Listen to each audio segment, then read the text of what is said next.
Bonjour à tous et bienvenue sur cette nouvelle vidéo.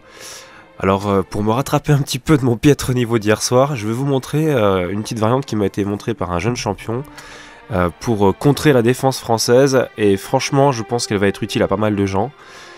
Alors comment contrer la défense française à tous les coups avec les blancs et puis en ayant une position relativement bonne.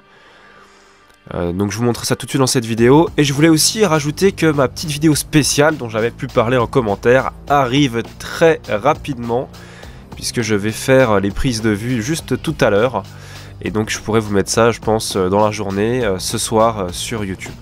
Voilà, donc comment contrer la défense française, c'est pour tout de suite. Donc E4, attendez, je vais mettre en analyse, E4, E6, je vais retirer le module, voilà, et là d'habitude on joue D4. Et très souvent en blitz on m'avait joué cavalier F3 parce que le mec il pré-move cavalier F3 sur E5. Et en fait il s'attend pas vraiment à ce qu'on lui joue la française avec E6. Et en fait curieusement, eh bien selon le champion en question, c'est un bon coup, puisque ça va permettre de, vous allez voir, de tomber sur une variante hyper intéressante. Donc D5, pression immédiate sur E4. Et donc là on pousse. Et alors c'est vrai que jusque là je pensais que C5 était très fort. Mais en fait, sur C5, il y a une petite astuce. Il y a B4. Alors, quelle est l'idée de ce coup B4 ? Tout simplement, on attaque ici. Donc, si le pion prend, on peut jouer D4 et on a une superbe structure. Regardez, je vais vous montrer. C prend B4.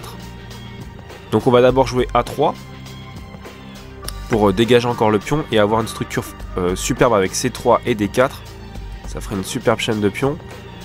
Donc c'est ça l'idée. Donc après A3, il va peut-être pas prendre parce que ça lui développerait beaucoup trop.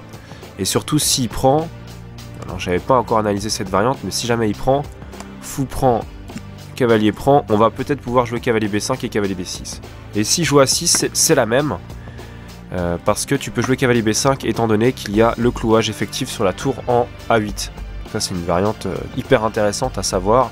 Et donc ici regardez, on va pouvoir installer tranquillement le cavalier D6 sur échec, on va déroquer le roi noir, et ça sera juste hyper intéressant. Donc on va pas trop analyser ça, c'est juste évident que c'est bon. Donc après A3, cavalier C6 du coup pour éviter ces variantes là. Et là on peut prendre simplement sur B4. Il développe une pièce, certes, mais on gagne un temps en jouant C3. Fou E7. Alors bon, l'ordinateur donne, je crois, fou A5. Alors il faut faire très attention parce qu'il y a fou B5 qui cloue. Enfin, on rentre vraiment dans des complications. Fou E7 paraît quand même le plus simple. Et ici D4. Et regardez un petit peu la magnifique structure qu'on a. Qui va nous permettre d'obtenir une partie relativement facile. Et surtout, le problème soulevé par le champion dans cette position pour les noirs, c'est que le cavalier en G8 n'a pas de case de jeu. Il est très moche, selon lui. Alors le truc, c'est vrai que sur cavalier H6, il y aurait fou prend, avec doublement des pions, puis dame D2, par exemple. Et ici, alors un truc à savoir, donc c'est que la dame attaque le pion sur H6, et fou G5 ne va pas, parce qu'en fait il y a cavalier prend G5. Et alors là il y a deux options. Sur dame prend on est mort, parce qu'il y a F4. Dame prend F4 et l'attaque va être extrêmement forte pour les blancs. Donc ça c'est pas jouable. Je vous laisse analyser avec votre module, hein. Les variantes sont très enfin on va dire relativement simples à trouver pour le module ici avec les blancs. Et si H prend qui est le seul coup jouable, alors on va retomber sur la magnifique variante avec ce fameux cavalier A3. Et si A6 ça change rien, cavalier B5, et le cavalier va venir trouver une case naturelle sur D6 où il pourra exercer tout un tas de pression, etc. Par exemple petit roc, toujours le clouage, hein, sur la tour A8, hein, à savoir. Donc on pourrait même jouer H4 et obtenir une position quasiment gagnante, puisque on va pouvoir ouvrir, éventuellement jouer tour H3, tour G3, enfin c'est complètement... L'attaque est très forte ici, pour les blancs.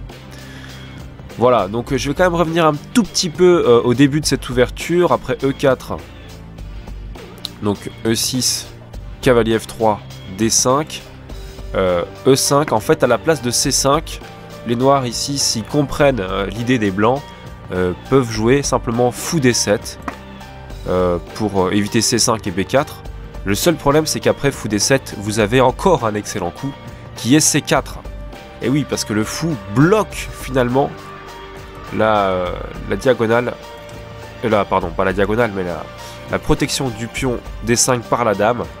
Et du coup, et bien simplement le pion D5 est en prise. Et si jamais il prend, évidemment, il nous permet de développer le fou et on pourra jouer D4 dans de bonnes conditions. On aura une partie vraiment agréable. Voilà, donc c'est la fin de cette vidéo. J'espère que ces petites variantes sur la française, comment contrer la française avec les blancs, vous ont plu. Quant à moi, je vous dis à très bientôt pour de nouvelles vidéos. Portez-vous bien et n'oubliez pas que vous êtes les meilleurs. Ciao, ciao.